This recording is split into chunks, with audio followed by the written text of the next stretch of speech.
एक आदमी जमीन पर लेटा हुआ उल्टी कर रहा है और उसके द्वारा छोड़े गए विकिरण की मात्रा भी लगातार बढ़ रही है। उसके सामने वाला व्यक्ति डर गया और फिर उसने पाया कि उसके हाथ धूल से ढके हुए हैं। वह डर के मारे पीछे मुड़ा और परमाणु विकिरण रेखा उसके ठीक सामने थी। भीड़ एक पल में भड़क उठी, अपने प्रियजनों को दूर भागने के लिए बेताब होकर खींच रही थी। उसी समय शहर में हर कोई अस्थिर स्थिति में था। खाना पानी संघर्ष का निशाना बन गया और यातायात पूरी तरह ठप हो गया।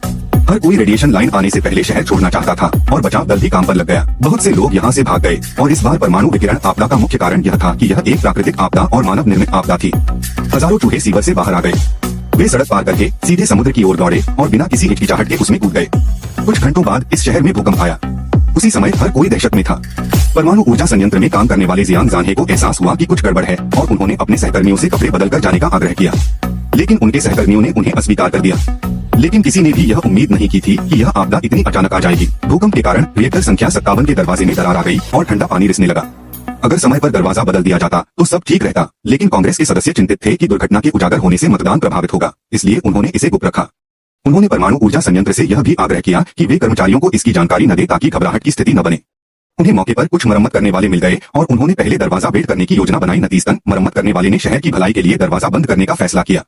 इस कार्रवाई से सीधे पाइप में दबाव बढ़ गया। कई मरम्मत करने वाले एक ही पल में जमीन पर गिर पड़े।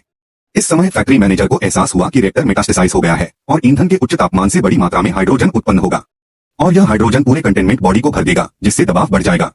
अगर दबाव कंटेनमेंट बॉडी की सहनशीलता से ज्यादा हो जाता है तो इससे परमाणु विस्फोट हो जाएगा। इस तरह परमाणु विकिरण बाहर निकल जाएगा और पूरे शहर के निवासियों को एक आपदा का सामना करना पड़ेगा।